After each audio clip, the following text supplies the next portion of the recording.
Bine v-am găsit, dragii mei din Zodia RAC, oriunde v-ați afla.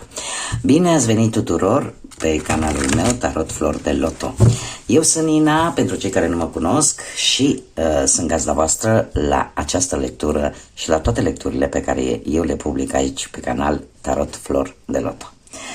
Azi, dragilor, m-am decis să fac o lectură specială pentru un eveniment special care va avea loc pe data de 17 octombrie acestui an, mai precis această super lună plină din Berbec. Și înainte de a începe lectura propriu-zisă, trebuie să vă spun anumite amănunte, zic eu, interesante pentru voi și cum va afecta toate zodiile această super lună din Berbec. Trebuie să vă spun că această superlună mai poartă denumirea și superluna vânătorului.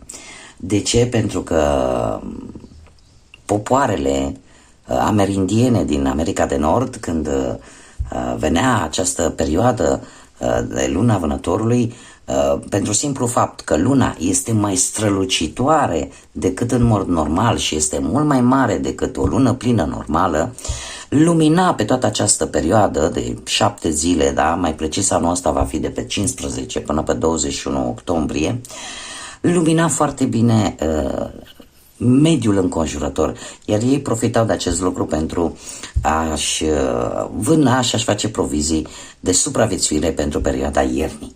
Așa că această superlună vine cu această energie a supraviețuitorului. Vine cu o energie care amplifică foarte mult atât energia spirituală cât și emoțională. Va crește intuiția și mai mult, va crește acea claritate mentală și puteți avea idei surprinzătoare că și voi o să vă gândiți de unde mi-a venit această idee sau pur și simplu vă veți da seama de anumite aspecte la nivel personal vis-a-vis de voi, de cum sunteți construiți voi. Acest lucru, desigur, această energie care vine așa dintr-o dată, într-o cantitate atât de puternică, pentru unii poate fi benefică, pentru unii poate fi un pic copleșitoare. Așa că, dragilor, unii dintre voi puteți experimenta în această perioadă schimbări bruște de, de emoții, da? Să trecem de la tristețe la veselie și așa mai departe, sau cei care sunteți cu un pic de vibrație joasă, puteți simți așa o acutizare a anxietății poate, sau să fiți un pic mai agitați sau chiar să aveți anumite excese de furie. Totuși, trebuie să vă spun că toate aceste efecte pe care le are în general și luna plină, nu doar, mai ales că e super lună, acestea se produc pentru simplu fapt că luna are o influență în primul și în primul rând foarte puternică asupra mărilor. Da? Știm foarte bine acele maree, da? Și cum corpul uman are în compoziția lui destul de multă apă, tocmai de aceea ne afectează și pe noi din punctul ăsta de vedere emoțional și avem schimbările astea bruște de sentimente, de emoții. Pentru voi, dragilor, trebuie să vă spun că pe voi această super lună, din punct de vedere astrologic, vă va afecta. Cumva veți deveni foarte emoțional și este firesc, este normal, sunteți o zodie de apă.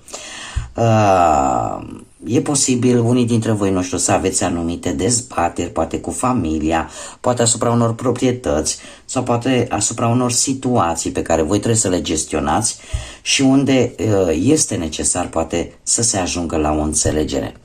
Dar trebuie să acordați un pic mai multă atenție la aceste schimbări bruște de emoții. De asemenea, această superlună ne poate afecta, mai ales că voi, ca și alte încă 3 zodii cardinale, în această perioadă se formează acea cruce cosmică sau cruce cardinală. De ce? Pentru că intervin numai semne cardinale. Așa că, dragilor, Cei care sunteți în Rac și e posibil să aveți poate lună, Venus sau ascendentul în Berbec, Balanță sau Capricorn, trebuie să aveți mare grijă în această perioadă, pentru că cumva agresivitatea, mândria, orgoliu vor fi la capacitate maximă și riscați să izbucniți și să vă mirați chiar și voi că faceți acest lucru, așa că evitați pe cât posibil zonele de conflict, ca să zic așa, pentru că pot apărea tensiuni poate la locul de muncă. Nu vă implicați, încercați să stați cât mai rezervați în această perioadă. E posibil, într-adevăr, să apară șansa rezolvării a unor conflicte mai vechi. Dar, de asemenea, trebuie să vă alegeți foarte bine luptele și bătăliile pe care vreți să le purtați. Cum, de asemenea, viața personală e posibil să aibă așa, să cunoască o intensificare, da? Să se întâmple lucruri destul de intense pe plan personal. Dragilor, cum să faceți să atrageți energia pozitivă în viața voastră? Asta depinde de voi și de ce vreți voi să faceți. Eu vă dau niște mici sfaturi. Salvia este fumul dat de această plantă, da? De salvie arsă prin casă pe voi sau, nu știu, dacă aveți cristale, ametist, turmalină neagră sau obsidiană, da, pe care să le purtați la voi în această perioadă, vă vor ajuta foarte mult. În primul rând, vă vor proteja de energiile negative și, în al doilea rând, vor bloca. Da, vor bloca acele energii negative și pe voi vă vor face să fiți cât mai echilibrați, da, din punctul ăsta de vedere. Cum, de asemenea, chiar în noaptea de 17 spre 18 octombrie, pentru cei, desigur, care vor, puteți să vă puneți un pic de sare. Știm că sarea este importantă și noi avem o grămadă de superstiții vis-a-vis de sarea de toate zilele, să vă puneți la geam, la ușă undeva, în așa fel încât acele energii negative să nu intre în casa voastră. De ce? Pentru că în perioada lunii pline și mai ales a unei super luni, acest văl dintre lumea spirituală și lumea fizică este foarte, foarte subțire. Tocmai de aceea, și nu intru în amănântul ăsta, sunt multe lucruri negative care se fac când este lună plină. Tocmai de aceea vă spun, atunci când îmi apare încă o lectură de lună plină, aveți grijă ce vă doriți, pentru că e posibil să se întâmple, da? Adică avem atât pozitiv cât și negativ și cel mai bine este să ne protejăm de toate aceste lucruri. Bun, dragilor, haideți să vedem. V-am dat niște mici sfaturi, dacă vreți, depinde de voi să le luați în considerare sau nu. Și încă un lucru. E posibil ca în această perioadă, nu știu, să simțiți așa, poate anumite dureri de cap sau chiar probleme cu dantura sau mai ales pentru cei care au ceva probleme cu fierea, posibil, da? Mare atenție la infecții la aparatul reproducător, mai ales pentru domni în această perioadă și de asemenea contactul cu natura vă poate ridica vibrația, iar dacă nu se poate, pentru că vedem foarte bine ce se întâmplă în lumea vis-a-vis de atâtea, și vedem puterea apei, de fapt, puterea apei și în general puterea naturii, la care noi putem face față. Asta este cum să spune, este un exemplu pe care ni-l dă Universul, ni-l dă natura, și anume faptul că suntem atât de mici și că putem fi măturați foarte ușor. E ca și cum Dumnezeu, natura, Universul, cine vreți voi, ne atrage atenția că suntem totuși mici și sunt lucruri care trebuie respectate în natură. Așa că, dragilor, dacă aveți posibilitatea să luați conexiune cu pământul, cu copacii, cu iarba, puteți să o faceți, să vă încărcați de această energie a planetei. Dacă nu, o baie cu sare aromată, mai ales să fie și de lavandă, vă va relaxa și vă va curăța din punct de vedere energetic. Bun, dragii mei, haideți să vedem ce vine pentru dragii mei din Rac, ce le aduce această super lună a Vânătorului din Berbec. Haideți să vedem.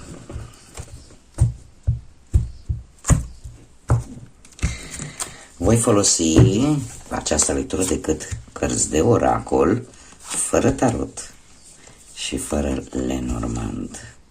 Se repetă cifra 9 la voi, dragilor, și trebuie să vă spun că este un număr spiritual care ne vorbește foarte mult de compasiune, de generozitate umană și de responsabilitate. Și cum de asemenea ne mai poate vorbi și de necesitatea de a închide capitole în viața voastră și a vă pregăti pentru cele noi care vor urma. Acum, haideți să vedem, într-un trecut poate nu foarte îndepărtat, avem dragă John sau dragă Ion, acum adaptați în funcție de fiecare de unde sunteți. Da? Cum bine ați văzut, dau posibilitatea ca mai multe persoane din această zodie de pe tot cuprinsul planetei să mă poată urmări. Deci despre ce ne vorbește? Ne vorbește despre un refuz posibil. Ați trecut într-un adevăr destul de crud, printr-o despărțire sau poate printr-un divorț, posibil unii dintre voi. O situație destul de stranie, poate cineva s-a despărțit de voi prin intermediul unei scrisori în care a spus, știi, nu e vina ta, eu sunt de vină. Da, dar cumva asta parcă nu va ajuta foarte mult situația. Și ori cineva, ori voi ați pus punctul final sau ați avut ultimul cuvânt. Ceva s-a terminat, ceva care nu funcționa. Acum că vorbim de dragoste, că vorbim de vreun serviciu, un loc de muncă sau că vorbim de o situație financiară, ceva s-a terminat în care voi sau persoana respectivă și-a alocat dreptul de a avea ultimul cuvânt. În prezent avem pantofii de balet care îmi vorbesc de acea putere de a îndura. Vorbește de anduranță, de efortul pe care mulți dintre voi poate îl fac vis-a-vis de o anumită situație, poate familiară sau vis-a-vis de o situație profesională și o faceți într-o manieră, indiferent cât de dur este, o faceți cu grație, o faceți cu responsabilitate, da? Cu foarte mult talent. Cum de asemenea spune că nu este prima oară când o faceți, e ca și cum ceva s-ar repeta. Da? O situație care cumva se repetă. Această superlună cu ce vine, dragilor? Vine cu disciplină, vine cu o deschidere de claritate mentală, în care cumva, chiar dacă vei munci, că este la o relație, că este vis-a-vis de profesie sau vis-a-vis de o situație materială, o vei face într-o manieră foarte isteață, foarte deșteaptă, te vei focusa exact pe ceea ce trebuie să te focusezi. Și cum bine am văzut pe voi, în general, această superlună, cumva, chiar dacă există anumite dezbateri cu familia, poate vis-a-vis de o proprietate sau vis-a-vis de o anumită situație în care este necesar să se ajungă la o înțelegere, cumva vei lua lucru foarte bine gândit, vei lua o decizie foarte bine gândită. Cumva îți vei impune un pic autoritatea și asta este normal. De ce? Pentru că avem această superlună în Berbec, căreia nu-i place să meargă cu lucruri mediocre, da? Trebuie să fie cu lucruri bine gândite, așa că este un lucru bun pentru voi, dragilor. Haideți să vedem ce ne zice și acest trandafir mistic.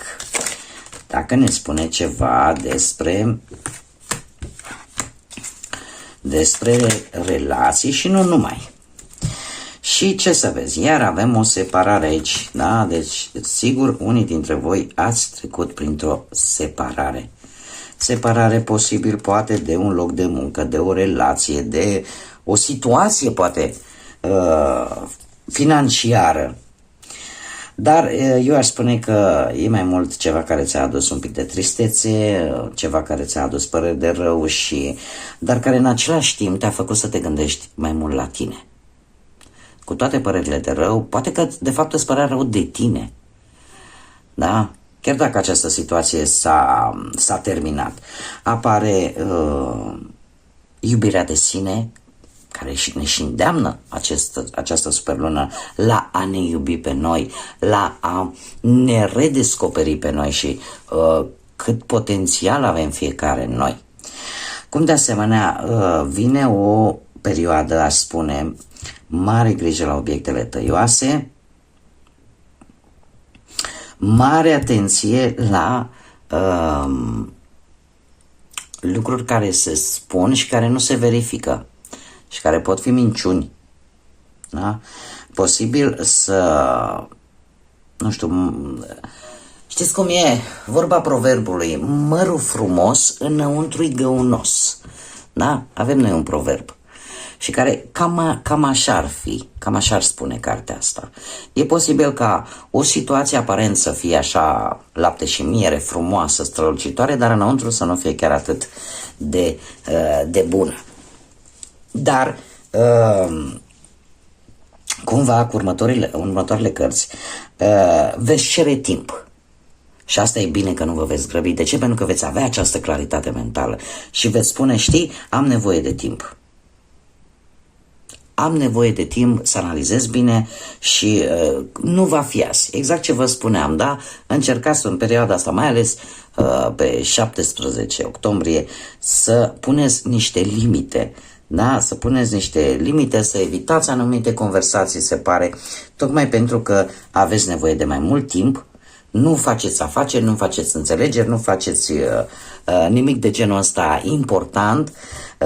Mie asta îmi spun cărțile cel puțin, da? Nu vă spun eu, asta îmi spun mie cărțile, că nu veți face acest lucru, pentru că pur și simplu aveți nevoie de timp ca să analizați cât mai bine situația, în așa fel încât decizia voastră sau hotărârea voastră să fie una cât mai bine gândită. Asta este influența zodiei Berbec, când avem această superlună în Berbec, pentru că Berbecul în general gândește foarte mult înainte de a acționa, pune foarte multă pasiune, dar gândește foarte mult, nu ia decizii așa fără să le gândească. Și aici avem mesajul grădinii secrete care ne spune că ai potențial și se spune că de multe ori cele mai mici chei deschid cele mai mari uși. Adică poate unii dintre voi nici nu știți cât potențial aveți în voi. Și că exact ca în proverbul ăla cu esențele tari care se țin în sticluțe mici, redescoperiți-vă pe voi pentru că aveți șansa asta să o faceți și dacă e ceva de lăsat în trecut, lăsați-l în trecut pentru că oricum n-are nimic nou să vă spună. Și că încercați să vedeți în viitor, încercați să atrageți către voi ceea ce voi vă doriți cu adevărat pentru că aveți potențial și aveți puterea să o faceți. Bun, dragilor, aceasta a fost lectura pentru voi. Eu sper că v-a plăcut, sper că ați rezonat. Nu uitați, pentru cei care nu v-ați abonat, vă invit cu mare drag să vă alăturați acestei comunități frumoase a florilor de lotus, a celor care reușesc să se ridice din mâlul vieții deasupra și să strălucească. Până data viitoare când ne vom revedea, să fiți iubiți, dragilor!